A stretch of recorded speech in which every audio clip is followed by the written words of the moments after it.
Well, good morning, everyone. Welcome to Monday's Thought for the Day. Hope you are well. Hope you've had a good weekend. I'm recording this on Sunday and it's a bright, sunny day. Except I'm not feeling too great today. I haven't been for a few days. So I doubt if I'll be going out to enjoy the sunshine. Hope you are.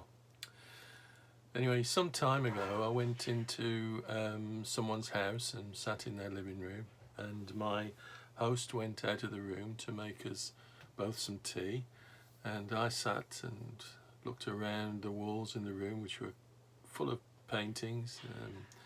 A person who really appreciated art and some wonderful paintings on the wall. But on one wall there was a large canvas, and it was a painting of Jesus, his head thrown back, his mouth wide open, clearly laughing his head off. And to my disappointment, I think, my immediate gut response was one of discomfort. It was an image that was unusual. Usually we have pictures of either Jesus looking very serious, or else in agony on the cross, or else looking so serene it's almost unbelievable. And it's rare to come across a picture of Jesus laughing, or even crying for that matter, although we know that Jesus wept because the Gospels tell us that. And if he wept, so the question must surely be, he must have laughed. But why did I find that image disturbing in the first instance? Well, it's just like a paradox, really. It disturbed me because I didn't want to be disturbed by such an image, if that makes any sense to you. I'm someone, those of you who know me would testify that I value humour, that humour is very much a part of me, that I can see the sense of the ridiculous in myself and in daily life. Was this, I wondered, Jesus being a little too human for me? I like to think not, but it's something that I had to consider. And in my last thought for the day, I talked about humour being integral to our faith. But maybe, just maybe, at the time when I saw this image was a little too close for comfort. And then I had to think, am I not allowing God to have a sense of humour? Surely he must have. Anyone who designed a camel or a giraffe has to have a sense of humour, don't they? Did Jesus tell jokes? Maybe a better question would be, did Jesus have a sense of humour?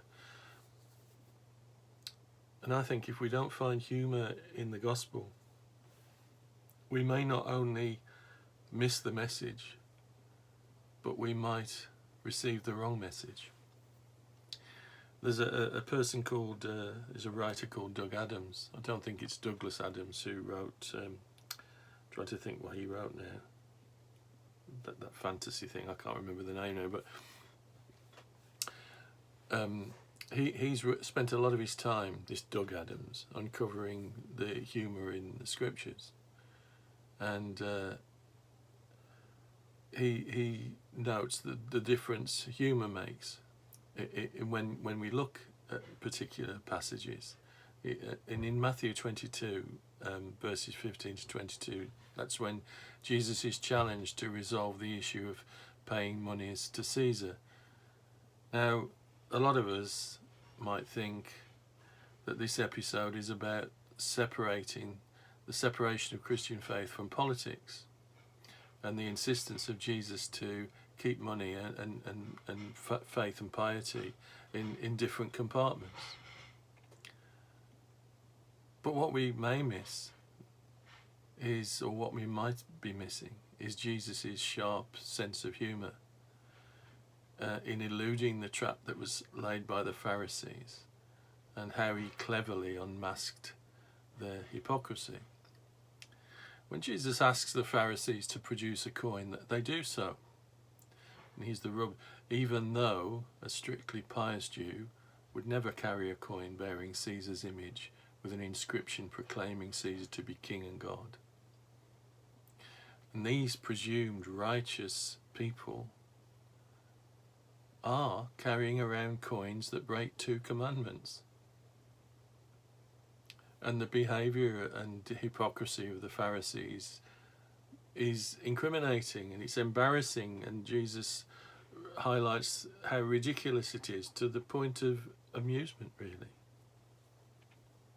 And then someone else has pointed out that there's no indication that Jesus ever returned the coin to the Pharisees, as Jesus sort of proclaims the punchline, and render to God the things that are God's, God.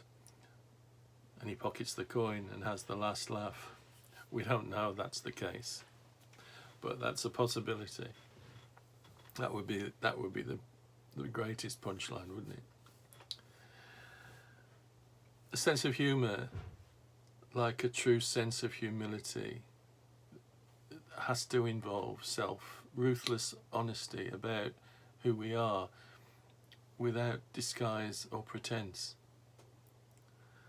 We're all tempted,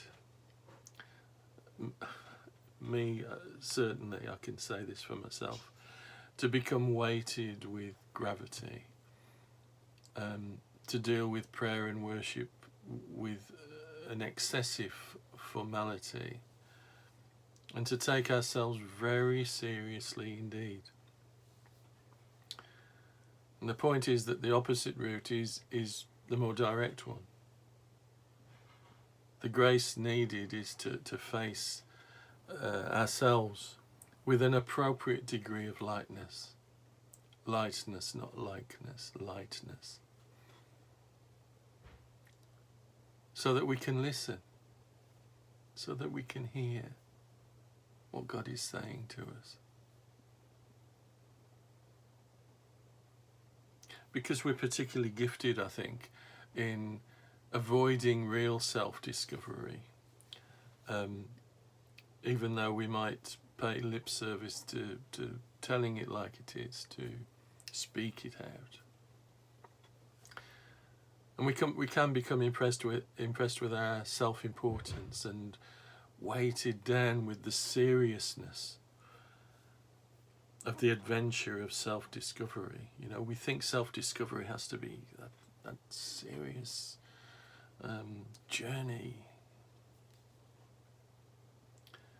And when we do that, we're sitting ducks for missing the meaning of what's going on. Just like those Pharisees who couldn't see the joke. Amen. I'll speak to you on Thursday. I want to just continue in relation to humour and how we use humour in everyday life. So just if you can bear with me. I might tell a joke. That's worth waiting for. Not.